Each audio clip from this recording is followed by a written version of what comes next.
Hello, my name is Daniel Kelly. This video is regarding the next exam. It covers chapters 9, 10, and 11 in our textbook. Question number 1. As a tourism provider, why is it important to understand motivation to travel? Why is it important to understand the barriers? It is very important to understand the tourist's motivation to travel because if we know what makes the tourist visit somewhere, then we can try to appease their needs and expectations for their experience. If they are satisfied, they typically wish to come back again, which leads to more profits and more customers through positive word of mouth and advertising. And if they're not satisfied, the opposite occurs. If we know what they expect, then we can better appease their needs, wants, or expectations. Some barriers to traveling, however, are time, money, family stage, physical ability, lack of knowledge, and apathy. The barriers are important to know because it may suggest the likelihood of a potential marketing segment in coming to a specific destination. Or not, of course. Some external barriers would be economic barrier, political barrier, or like an environmental barrier. Question 2. Many motivations are grounded in the blank theory. Well, many motivations are grounded through psychological theory. Question 4. Why is a model or theory helpful to industry stakeholders? Models or theories help industry stakeholders portray or analyze complex information. They simplify large amounts of complex data, and it can be revised or improved over time and can be used to discuss or be used as a basis for knowledge for a specific topic. Question number 5. How and why are travelers more sophisticated today in their travel motivations than they were 20 years ago? People's desire for an individualized experience or niche experiences have grown increasingly in the last 20 years. Also, with technological innovations such as the smartphone and social media, people can now more easily see things that they wish to do on a larger scale. Instead of relying on the word of mouth of your friends and family, now you can see things from strangers or family and friends instantly on social media that you may wish to do. Also, the world has advanced in technology as well in the last 20 years, outside of social media. Question 7. You can't be all blank to all blank. You can't be all things to all people as a tourism professional. Which is why you must figure out who your markets are. Question number 8. The characteristics to describe a certain market segment are called a blank. The characteristics to describe a certain market segment are called a profile.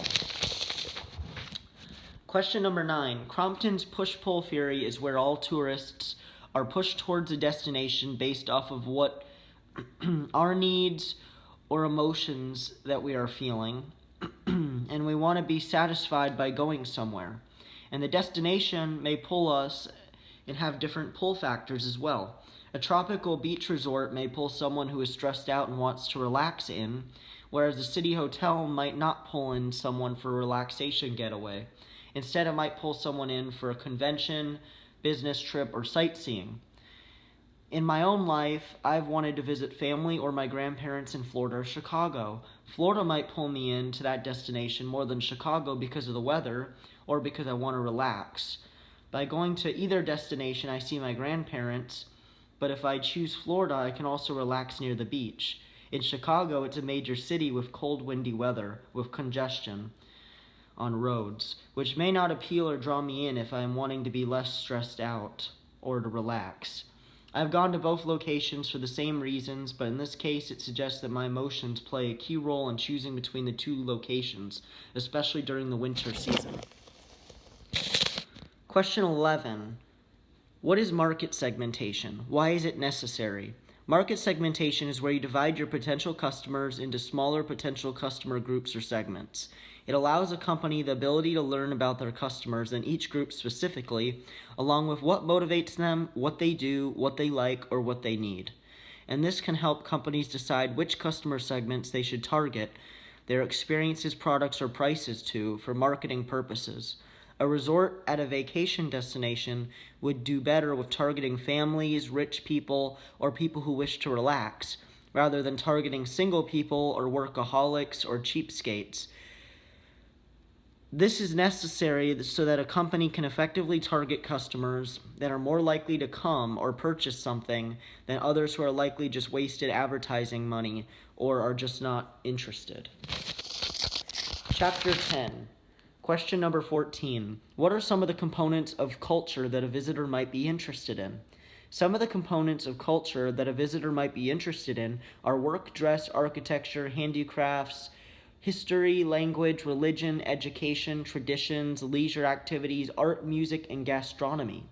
Places such as libraries have literary culture, museums have historical culture, music and art consist of leisure and creative pieces of culture. Schools and work are places where people teach and learn about culture. And television shows and movies showcase culture.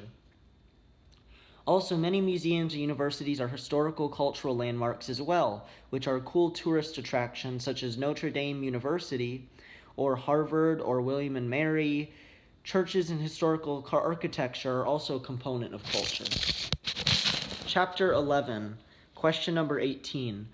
The rise of tourism can come with a significant cultural cost. Choose two from the list on page 242 in our textbook and explain a plan to negate or minimize these issues or costs. One significant cultural cost with a rise in tourism would be the introduction of undesirable activities.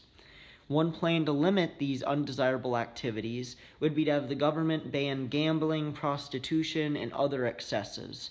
And if someone breaks this law, they could face a large fine or possibly jail time, depending on the severity of their actions.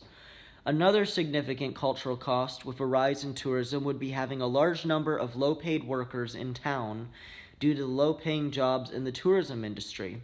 One way to limit this would be to lure larger companies or corporations with cheaper office spaces being available and corporate tax cuts. This would lead to population growth and an increase in higher-paying office jobs being in the area, which would lessen the amount of lower-paid jobs in the town to a somewhat average level or lower proportion of the town's population. Question number 23. How would you define social tourism? I would define social tourism as being tourism for lower income groups or brackets of the population that rely on government programs such as food stamps or government support for their housing at home and also for their accommodations or ability to go somewhere for tourism. This means that for them to go on vacation, they need some assistance from an organization or government because without it, they would not be able to afford the trip. This is also known as subsidized tourism. This isn't very available in the United States, but it is in some places in Europe and around the world. Question number 24. What are travel clubs? Travel clubs typically include large or small groups of people with a similar or common interest. A travel club typically requires people to sometimes pay membership fees or dues. Also, travel clubs give out benefits to their members by having trips using airfare or buses or hotel rooms, and they typically cost much less than if you typically go at it alone because the travel club is buying tickets or rooms in bulk at cheaper prices. Similar to like what Costco does or Sam's Club, they buy things in bulk and it's much cheaper. Some travel clubs might offer membership travel packages at a cheaper or more affordable price. Question number 25. What is incentive travel? Incentive travel is a trip or a tour provided by a company to their employees or employee who is the monthly, quarterly, or yearly sales leader or someone in that company that obtains a sales goal or meets an objective for the company. This employee or multiple employees are being rewarded for their hard work with a paid-for trip as a reward or for motivation to do hard work in the future, knowing that if they work the hardest or achieve a specific goal, they'll get to go somewhere with their loved ones for free.